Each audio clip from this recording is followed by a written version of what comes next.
Okay, everybody. I'm going to try to make this as brief as possible. My voice has returned temporarily. I just want to get this done and move on to the next thing, but it's important.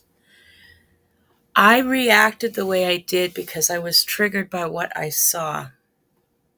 Okay?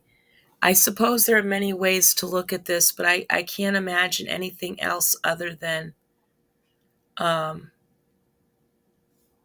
I can understand indifference and I can understand sorrow and having some level of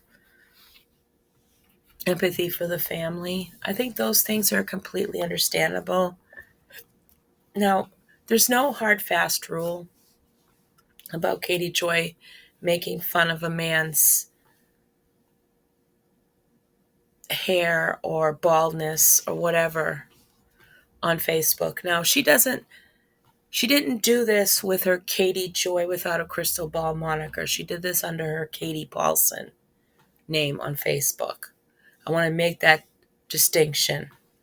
Okay, so she posted it at that time under Katie Paulson on Facebook, which is her public page, I would assume.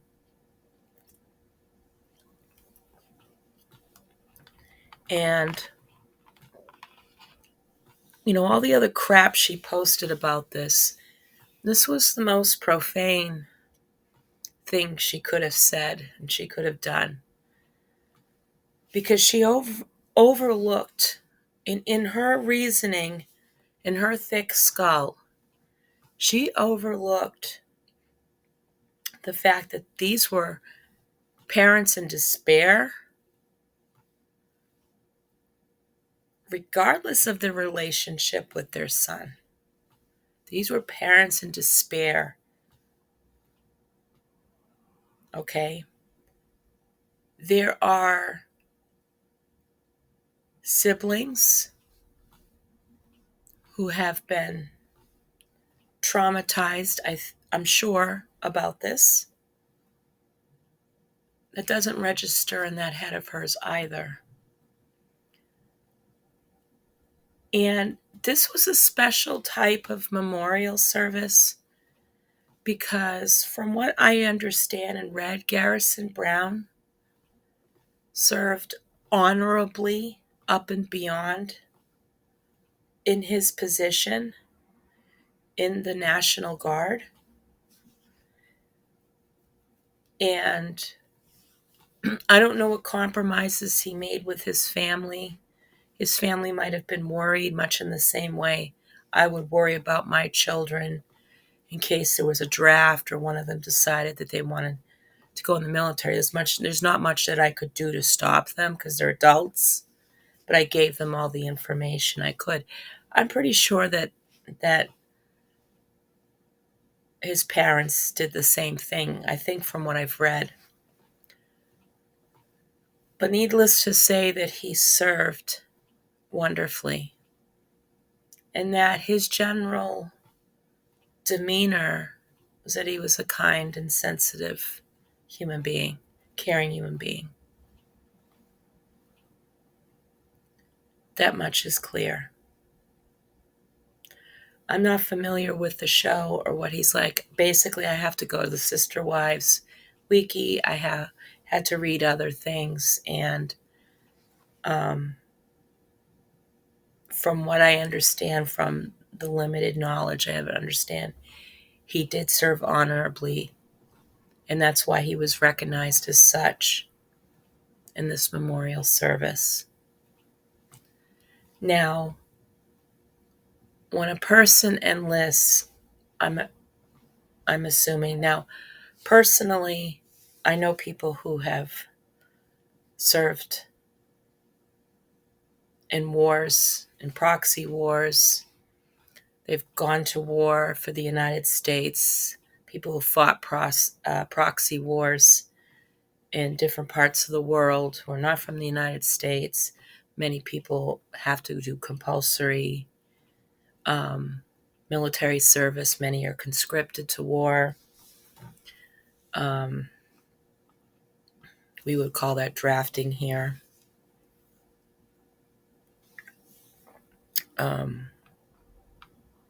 There are other names for it, depending on where you are. It happens all the time. And that people, sometimes they involuntarily have to do it. There are others who volunteer to do it. To me, there's really no distinction other than someone should have a choice with all of the knowledge that they have. But the younger that they are, it's more difficult because they have an idealized understanding about what war is like, what serving is like, and then they come out and they recognize it for what it is. At least that is what I have witnessed. I don't know how other people interact. I'm not one for the machine. I'm not one for wars or anything like that, but I am a person that I care about the people that who come back and have a hell of a time readjusting. They wake up with nightmares. I have witnessed this with people with one person who fought in a proxy war, had to go through conscription in his country, and woke up every night with nightmares and had horrible time with it. Never spoke about it in detail. I also know someone else who was a child soldier and had fled his country to come here so that he could make a better life for himself.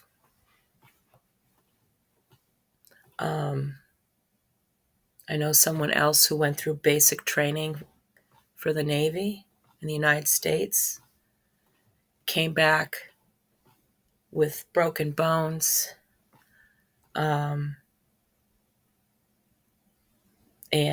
other things she couldn't mention. But you could tell she was greatly disturbed by what she had endured.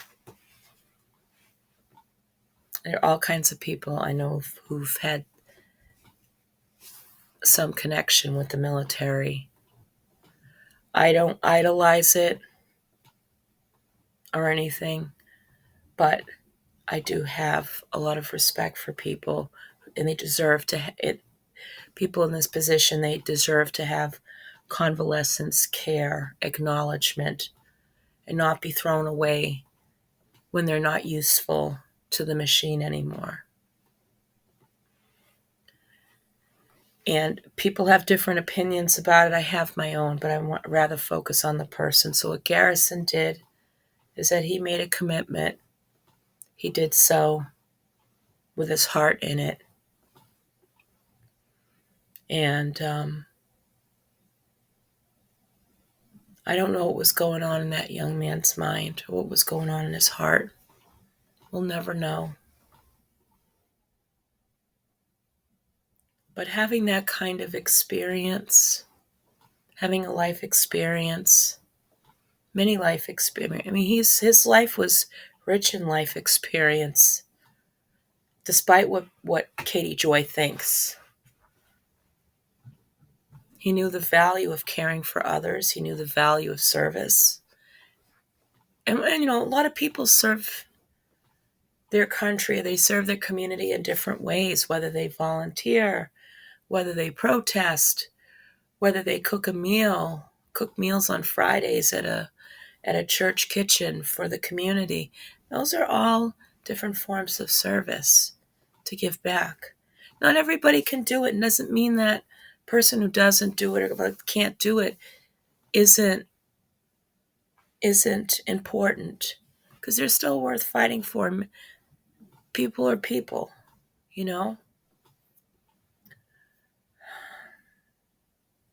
But Katie Joy, I don't think that registers in her mind that this man has had a lot of life experience. And she never really thinks about that. She doesn't know what went on. She doesn't know the real dynamics behind the scenes. That even that even a parent that's potentially emotionally negligent or assumed to be so doesn't mean that they're not going to be affected by this, because there could be guilt, there could be sorrow, there could be regrets. I don't want to misrepresent Janelle Brown's own words. I'm just reading that it's possible that she had said that she could have done more to help him. I don't know. Whatever that means, that is something that I hope that this family can go through and heal together, because that immense guilt and sorrow, it's compounded by it. The loss is compounded by those feelings, and you can see how visibly wrecked they were. That was not acting. That was not acting. These were people who lost their boy, their precious boy, a beautiful man, a beautiful human being. And fucking Katie Joy comes along, or Katie Paulson on Facebook comes along and thinks it's funny to make fun of the man's hair when his head heavy from grief was in his hands.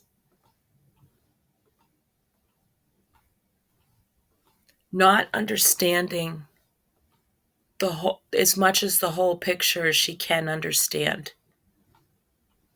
That this was no ordinary passing. That this young man was no ordinary man who passed away.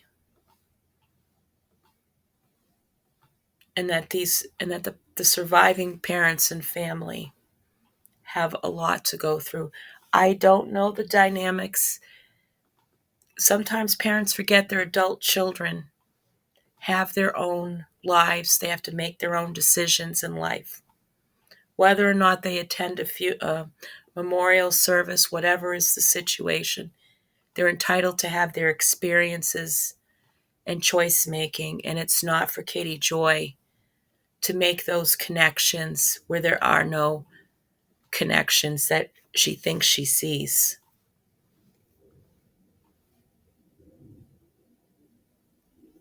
Total ignorance, total disrespect.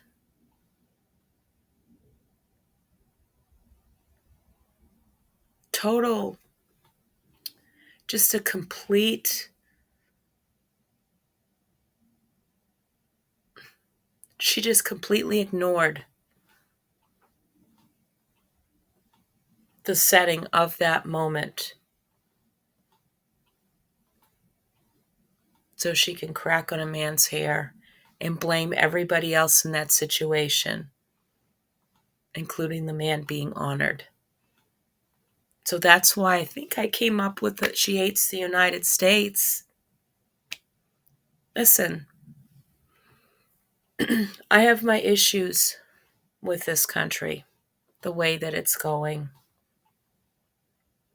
how we represent ourselves, what we have done to people in the past, what we continue to do now. But this is my home. This is where I live. And I want better for it. I want better for it.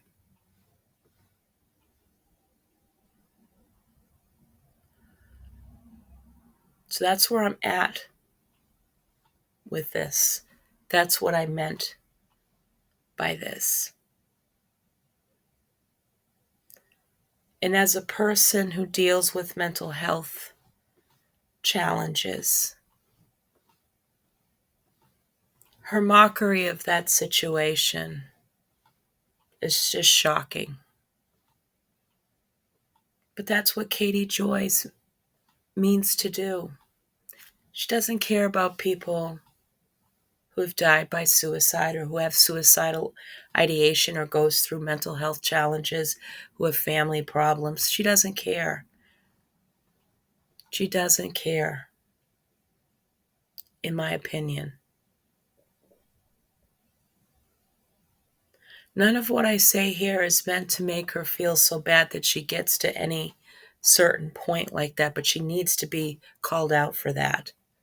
And I'm not ashamed to call her out. But I also have to be responsible for my own behavior. And even talking about this, my sides hurt. My sides hurt. It's not just, and it really wasn't being about anger. I mean, of course, I'm discussing with Katie Joy, but it was about that whole situation because a lot of us have different experiences and go through different things. And it was triggering for me. It was upsetting and triggering for a lot of other people. They may not always explain why. They may just be an observer and find it abhorrent, like some of the people who responded to that and said it wasn't cool. Because it wasn't. It was disgusting. But it was offensive. It was meant to abuse.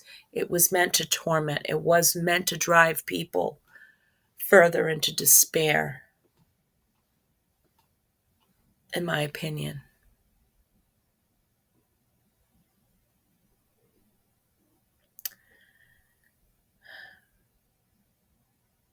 There's going to come a time for her when her own child becomes an adult. And what is that child going to say to her? What is that child going to say to her when he's an adult?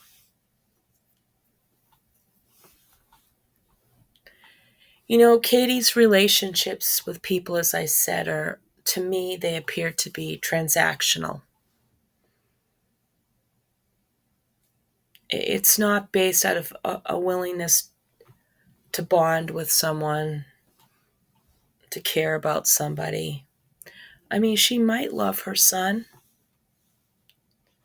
but I don't know the relationship, but from the things that I have seen her say in what she has done in lives,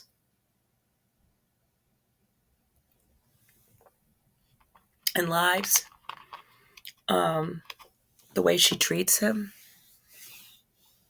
the way she pushes him away. What's going to happen? Because he's going to have his own life and someone else is going to help him manage his stuff. She's not going to have anybody else to hide behind. She's not going to have him as a transactional piece of convenience to hold on to give her some level of comfortability in her own life. He's eventually going to say in her own way, "Stuff you, Mom. I'm tired of you." You would think by this situation she would evaluate her own relationships. And it's not up to me to decide that, but you would think that. But she continues and continues to do this. Her obsessive nature, her obsessive behavior, all of those things, that is her priority. And people who have shared their grief and sadness and their experience with some of the things that I talked about, they're saying it to a dangerous woman who counts on those things to uplift herself because she thinks she's doing something special and honorable. Now, I don't know what she does behind the scenes. But since she wants to make a big deal about donating money to an organization you know, I don't know anybody who gives money away on their own and they just go on and talk about it, especially before court date. So the new court date's coming up soon. What is she going to do, I wonder? The stuff about her kid goes back up. She's going to start using him as a shield again. I think that 7M thing is going to be the final straw in this case for her.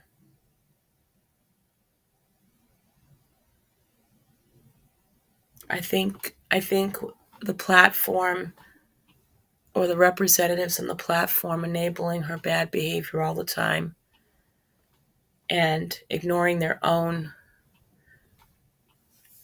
rules and regulations and stuff like that, they're doing her a disservice. They're just much in the same way that they did it to Sniper Wolf and Colleen Ballinger and all those other scumbags that have preyed on people in different ways, whether they go show up at their house on an Instagram Live, or the other one grooming kids that she met on YouTube. It's just disgusting. Katie Joy is a predator of a different kind, in my opinion. And she preys on vulnerable people who have been targeted and marginalized and who have been in these types of organizations, or cults as she calls it, and exploits their situation to uphold the limited knowledge that she has about that. So she feels like she's accomplished something. And then she's quick to tear them down because her thing is like, fuck the patriarchy. But she keeps supporting it. She keeps supporting it by taking away things to help people move on from it. She keeps supporting it by making fun of grieving men and of grieving families, and mocks suicide, mocks people's military service, in a different way. Not exactly, but you know what I mean. Mocks people's experiences. So yes, I will continue to call her a despicable human being, among other things. I just won't use some of those words that are very disgusting and offensive. I'm not going to do that, but I will call a spade a spade. Thank you for listening, and if I think about anything else, I'll make another video about it. Okay? Thanks for listening. I appreciate you. Bye.